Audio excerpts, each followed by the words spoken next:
What's up, it's your boy Vaughn, another reaction, and in today's video we have how a punter almost won MVP by Isaac Punt. Make sure to comment, subscribe, let's get into it. I forget to like the video. I fuck with Isaac Punt. All right, so I really want to do this this whole video outside. It has been raining, and I've been sick as a freaking dog, so I haven't been able to go outside to do it. So we're shooting it in. Bro, Isaac Punt, gang, your dad bod is insane, my nigga. Like, I just know you go crazy on some beers. Like, I just know you fuck some beers up, my nigga.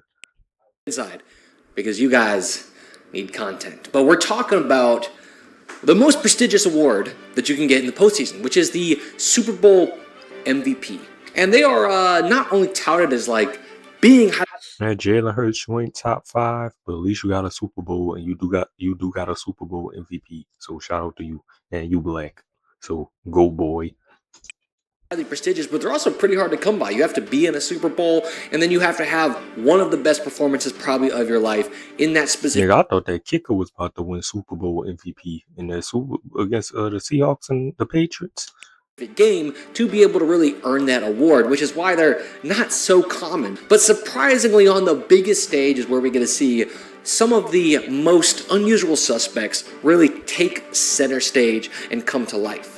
Because this award is often won by just about anybody, not just quarterbacks like the league MVP award, with some notable ones being Cooper Kupp in 2021, Julian Edelman in 2018, Nick Folk in 2017, Von Miller in 2015, Malcolm Smith in 2013, where each of these players elicit a response from fans of their team. That nigga Cooper went crazy 2021. That nigga should have. He could have won MVP game. Just remembering the remarkable performance the regular season MVP is put on by them. As somebody who is native to North Carolina and passively cheered for the Panthers on their 2015 run, I will forever remember the Broncos' 2015 Cam Newton, you should have dove on that fucking ball. defense committing war crimes against them in the Super Bowl, single-handedly putting an asterisk on Cam Newton's career because of just how bad they bullied him for 60 minutes of play. But a position that has not won MVP for the Super Bowl has been a punter.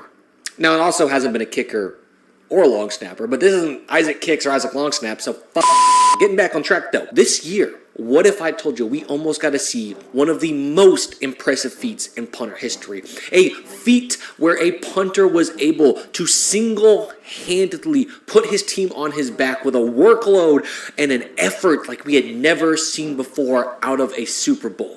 You would say, wow, that must be pretty impressive. And you'd be right. But to truly understand how we got here. And your ass got the mustache. Like, is you a dad, gang? You got kids, bro.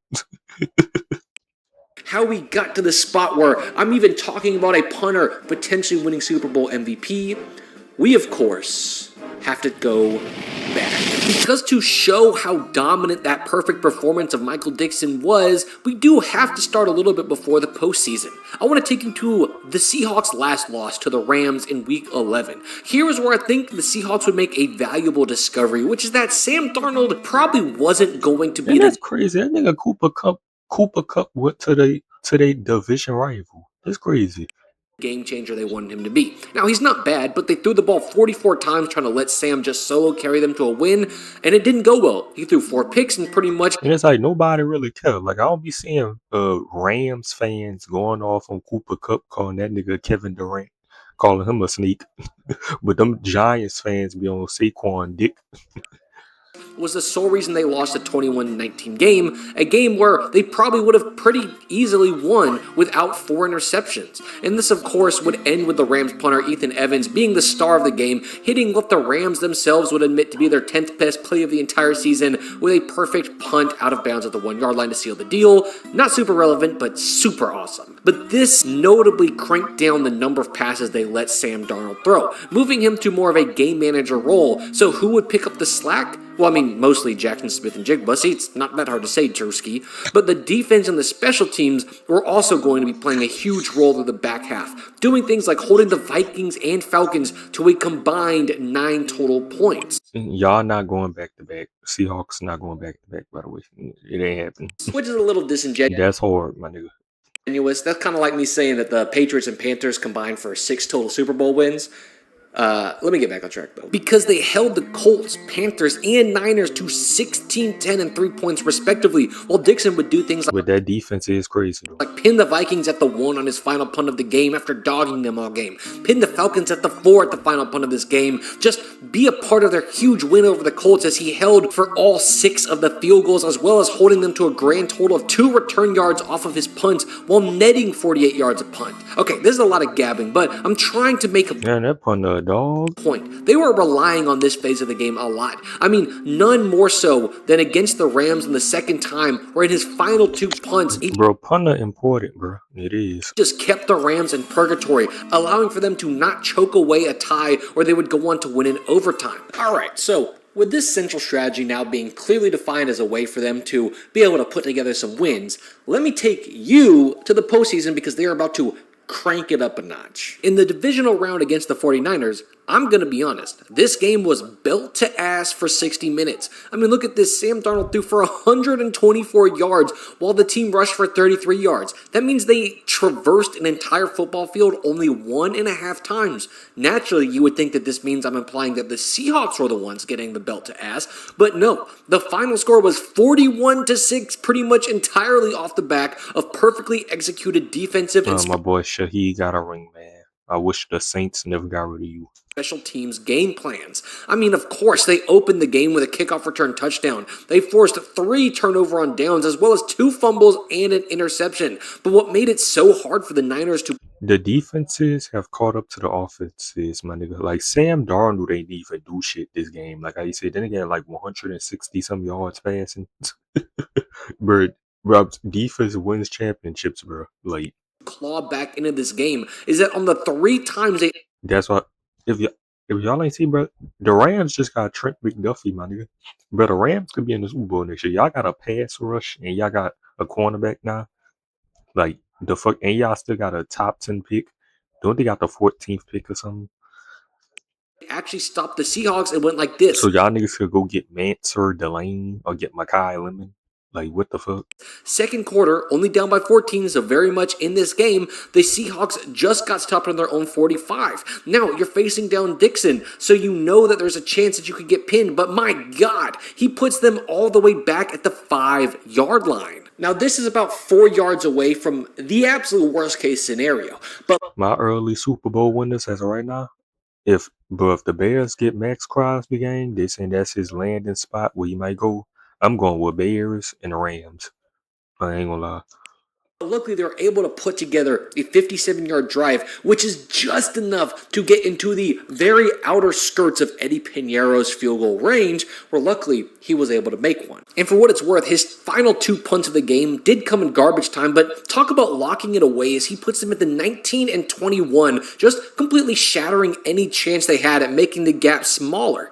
But that would be nothing compared to his game against the Rams.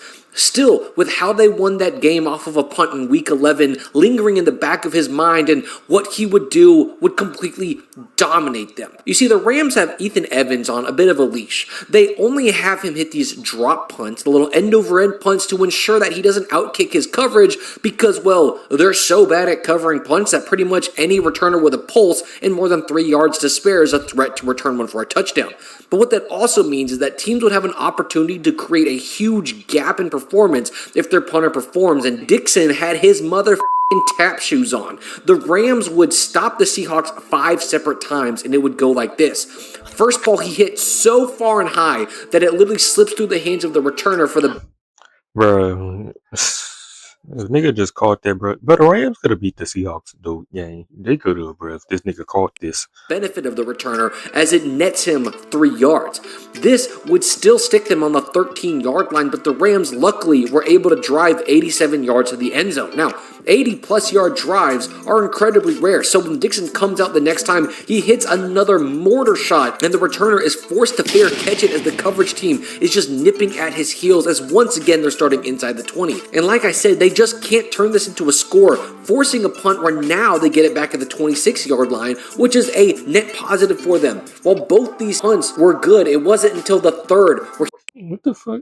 What the fuck is he doing? What the fuck is he doing with his fingers? Look.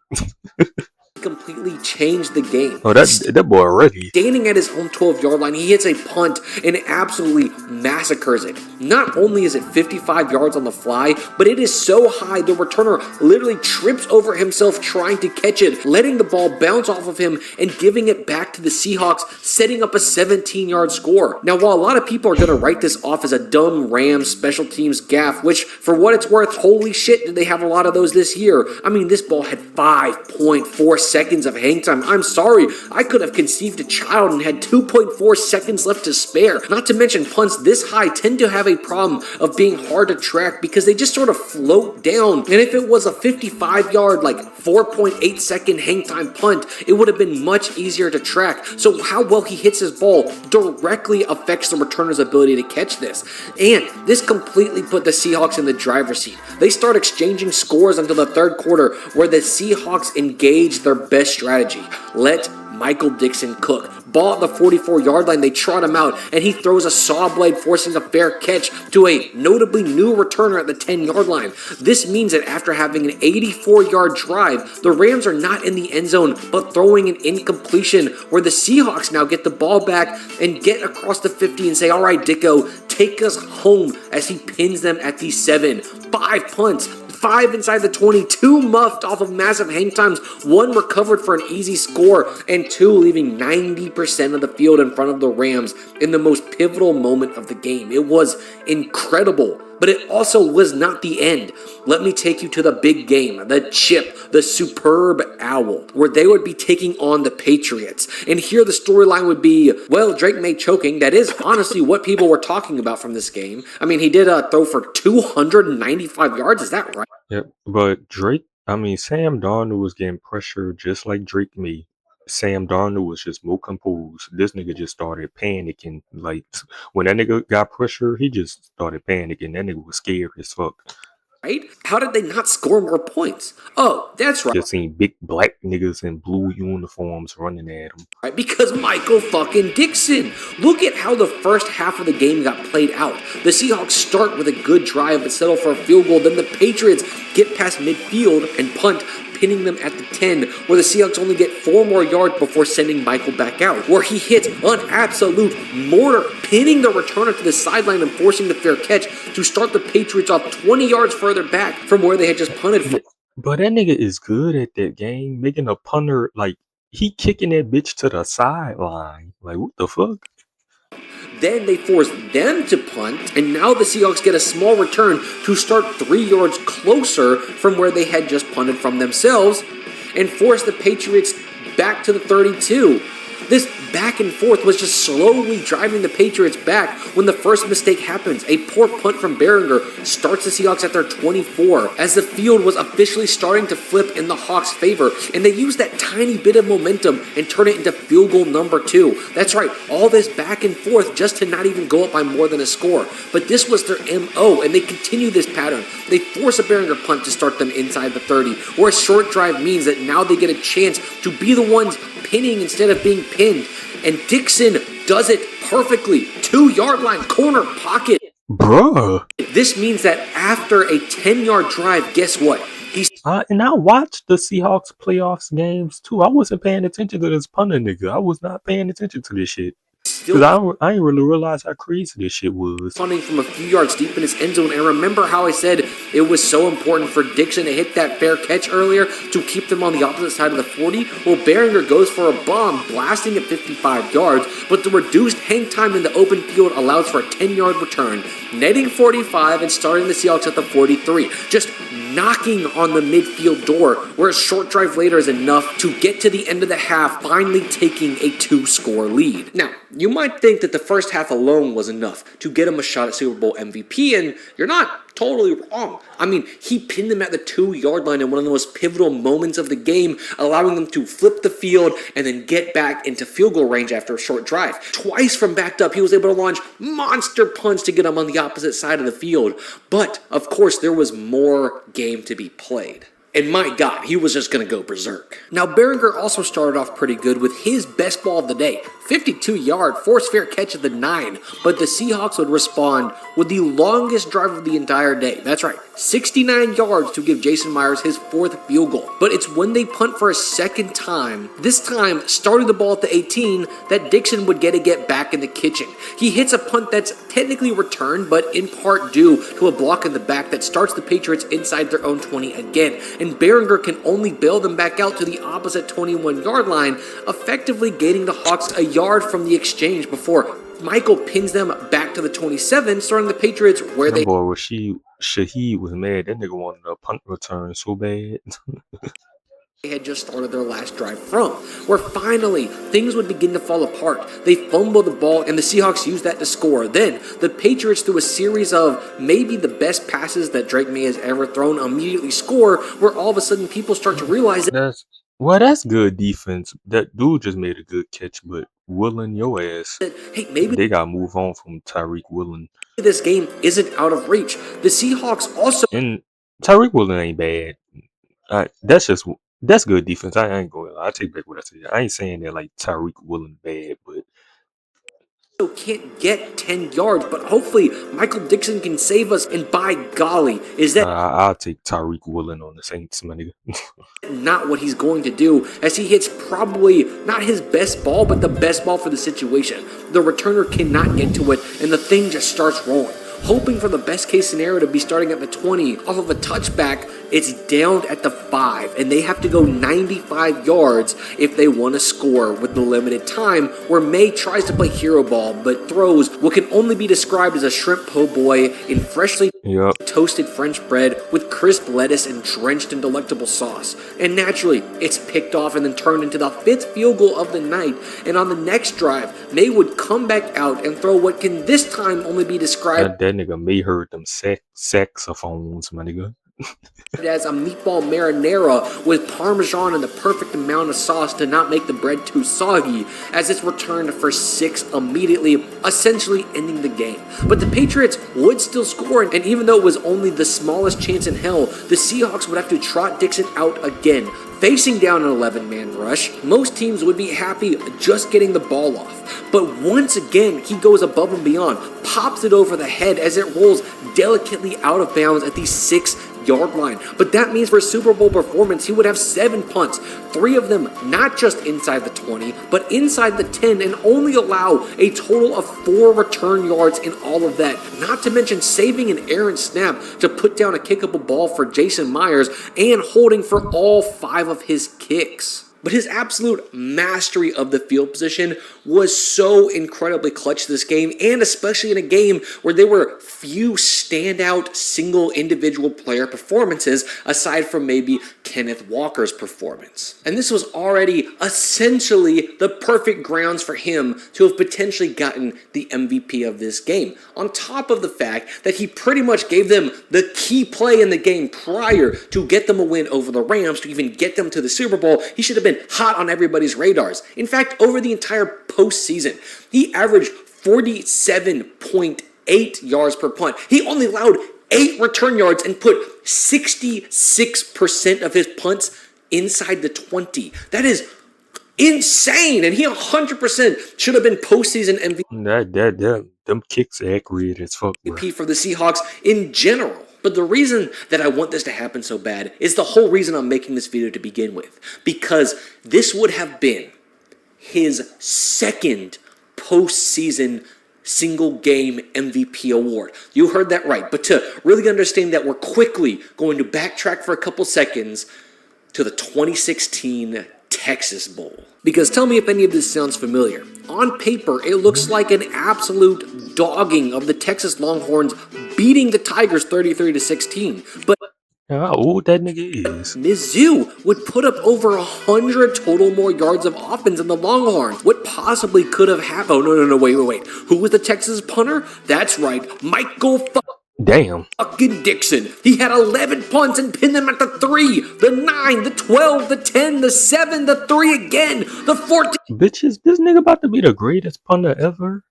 What the hell? The 2 and the 10, resulting in a safety. Follow that up with another one at the 4 as he demolished Missouri this game. He was Texas' whole game plan, punting 10 of his 11 down inside the 15, and this won him an MVP. And then he has the audacity to do it again in the Super Bowl.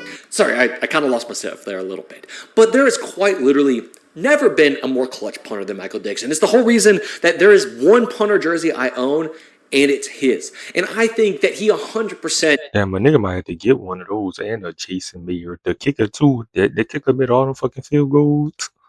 should have gotten a call out for this award. But thank you for watching. I hope you learned something about Michael Dixon today. This is going to be so. Bro, I did not know this nigga was going crazy like this. Like, I was paying attention to the playoffs and they games, but I wasn't paying attention enough, nigga. I was paying attention to the punter.